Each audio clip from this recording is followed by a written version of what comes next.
welcome back to my channel. If you've kept up with my content for the past year, you'll know I'm a young mum who makes mostly family and lifestyle content. However, one of my favourite types of videos to film are storytime videos, and I know you guys love hearing my stories, so I've decided to talk on something that happened to me in secondary school. But before we get into telling the story, if you could pause this video and subscribe to my channel if you haven't already, give it a big thumbs up and leave a comment down below. I'd really appreciate it. I know you're probably super bored of hearing this, but every little bit of engagement you guys make with my videos helps me to grow my channel, and that means the world to me. Would really appreciate it if you could just do that quickly, and I don't want to bore you with a super long intro, so let's just get straight into the video.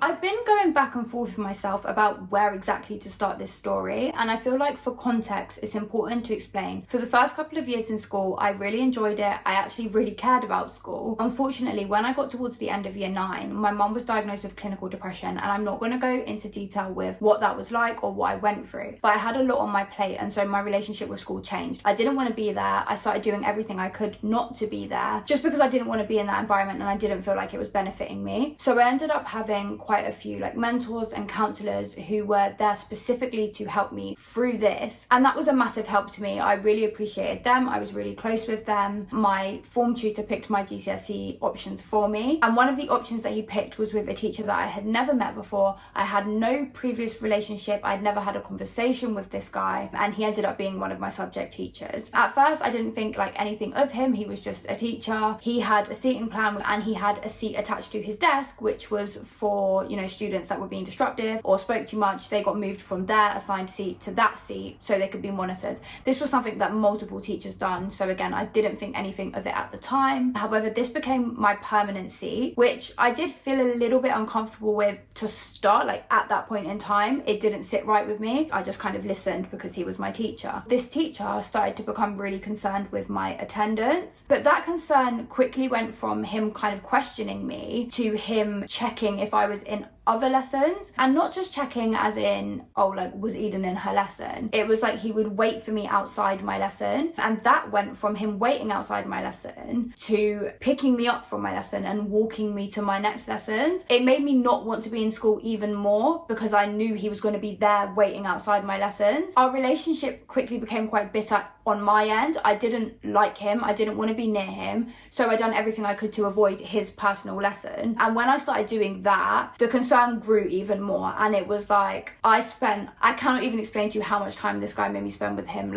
He would walk me to all my lessons. He would make me spend break with him. He would make me spend 45 minutes of my lunch with him, and he started making these study sessions where he would speak to my other teachers and get catch-up work that I'd missed, and I'd have to do that catch-up work in his classroom with him at lunchtime. And I went along with this for quite a while, for a couple of months, because I thought, he's my teacher, I can't exactly tell him no. He would come and find me either from my lesson or at lunch, make me go to his classroom with him, do catch-up work. I had 15 minutes to eat and go to the toilet because, as he said, that was what was legally right. As long as you have time to eat and go to the toilet, then it's fine. So I spent quite a lot of time with this man, and I wasn't nice to him. He knew I didn't like him, but still I was always in his classroom. He was always conversing with me. It wasn't this is a detention, sit down and do your work. It was we're having a conversation while I'm catching up on work. And I always used to think, for someone who's so concerned about my work and all of that, it's just odd to me that this is the environment that we're doing it in. And I actually got really uncomfortable to the point where I complained to a female mentor just to say I don't like how involved he is with me, and she basically said just stay away from him, which was terrible advice. For a 15-year-old girl to just tell me to stay away from him and not actually think for a second,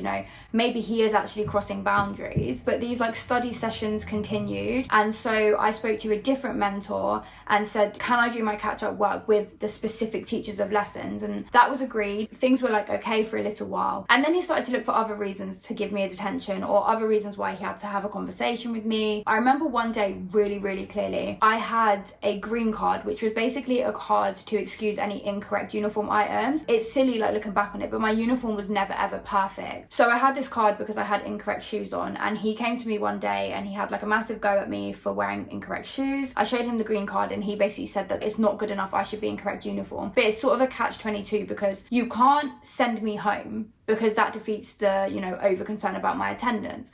So he sent me to my lesson, and then later on in the day, he knocked on the door of the lesson I was in and asked my teacher if I could come outside for a minute. So I went out, and he had my school shoes with him. I couldn't even understand how he got them. I knew for a fact because of what was going on at home. My mum didn't bring them to school. So anyway, it turns out that he had driven to my house. Instead of teaching his lesson, he had driven to my house to collect my school shoes, to bring them back to school, take me to the office to change my shoes. Even then, it didn't sit right with me. But looking back on it now, it's like you've gone through my personal information to get my address for something that has already been sorted out, already been okayed that my shoes were incorrect. So why you've taken it upon yourself, like it's an invasion of privacy almost, to like go back to my house, knock on my door, get my shoes from my it's just odd. I don't understand why you would do that. I don't know if you're allowed to do that. But from then I thought, no, you're proper strange, because no one's ever gone to that much effort for something like that. After that whole driving to my house thing, even though it had been agreed that I wasn't doing catch-up work with him anymore unless it was for his lesson, he spoke to my English teacher and found out that I had missed an exam. He got it in his head that I had to do this exam and I had to do it with him, and I told him this, I'm not doing the exam with you, I'll do it with my English teacher. But he was adamant that I had to do it with him. He had to make sure that I got it done. And then one day, after quite a while of me saying no, he said to me, listen, what can I do to make you come and do the exam? And I was like, what? And he said, what if I order you a takeaway to the school? I'll get you a takeaway you can eat and you can do the exam. And genuinely, even then, I was like, that is proper will. I'm so sure you're not allowed to do that. Why do you even care that much? You're actually going to spend your own money to do something like that? And I said no. As convincing as getting the Chinese would be, no, because it's odd. He started asking my best friend, if you can convince Eden to do this exam, then I'll order both of you a takeaway to school. And once he started talking to my best friend about it, he would walk around school trying to find my friends to ask if I was in or where I was. And I did genuinely start to feel no, there's more to this now, because it's not just, oh, I'm concerned about your attendance, or I'm trying to help you, trying to be there for you, which many teachers were and I didn't have a problem with. You're crossing a lot of boundaries. Anyway, I ended up doing that exam with my English teacher, which obviously he didn't like because I was supposed to do it with him. But he carried on picking me up from my lessons and giving me detentions for just silly things, and I spent a lot of time with this guy. There was one time where he internally excluded me, which basically means excluded but you're still in school, so you can't go to your lessons, and I was internally excluded with him. Shock. And basically every single subject that I had that day, so my first 4 periods, each teacher said I couldn't do the work out of lesson, so it was agreed I would go to lesson. So I did a lunchtime detention with him, and then I had 15 minutes to eat and go toilet. And I went to my 5th period because I thought I've done the other 4 periods in the day. So I went to that lesson, and when I went to leave, he was stood outside and he was like, you have to come with me and do a detention. And I was like, for what? And then he was basically going on about how I missed a lesson, not his lesson, a different lesson. And I said to him, I've already spoken to the teacher of that lesson and we've agreed that I'm going to do catch-up work after school tomorrow because she was doing exams that day. And he didn't believe me, so he made me walk with him to this teacher to find out. So we've got to her classroom, gone in, she's annoyed because she's doing exams. He's asked her to give him catch-up work again, even though it was agreed that we weren't doing that anymore. And she said that can't happen because Eden needs the mat. And so we've got outside the lesson, and he was like, right, come with me and do the detention. And I said, for what? What am I doing the detention for? And he's basically gone, because you've missed that lesson.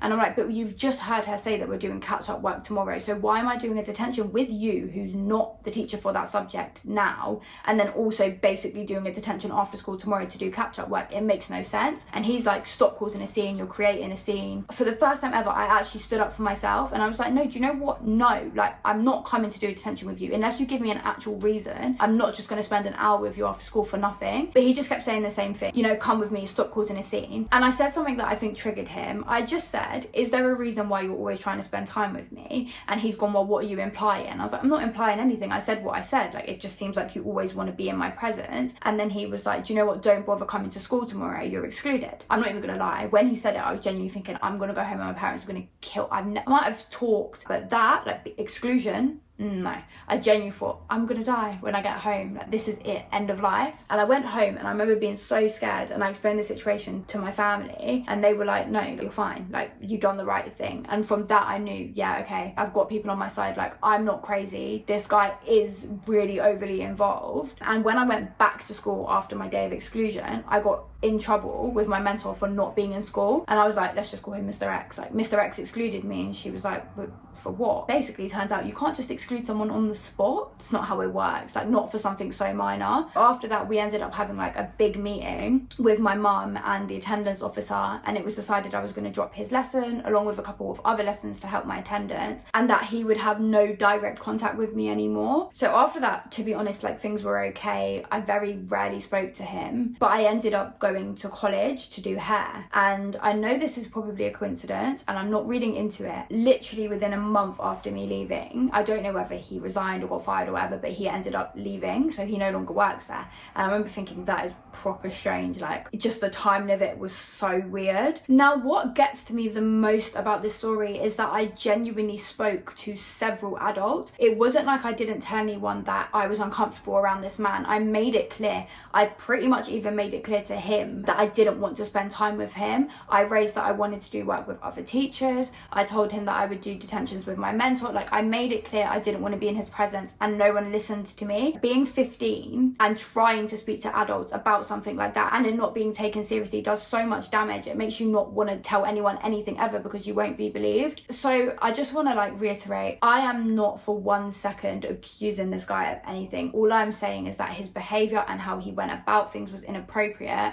and it made me uncomfortable. And I think it's just important to talk on things like this because it is common for things like this to happen in school. Unfortunately, it's common for even worse things to happen to students. And I think if there's one thing that my situation showed me, it's that other teachers and other members of staff are actually quite unlikely to believe you. I will drill into Noah's head that it does not matter how much power someone has or the authority they have over you. Anyone can be a bad person. Teacher, police officer, it doesn't matter. Anyone can be a negative person. And if anything, it's more common for people to abuse their power when they are in those positions. It was horrible at the time and it's horrible to look back on. It was a very, very strange situation and not one that I would wish anyone to be in, especially not at that age. At an age where it's easier to be manipulated and groomed and, you know, like to be fed lies and made to feel like certain things are okay when they're not. I hope this will make other people more comfortable to speak on their own situations, especially when they're going through them. But if you've enjoyed this video, I guess, or if you enjoy my story times, give this video a thumbs up. Let me know what you think of the situation. Let me know in the comments, give it a big thumbs up, and if you haven't already, subscribe. But bye for now.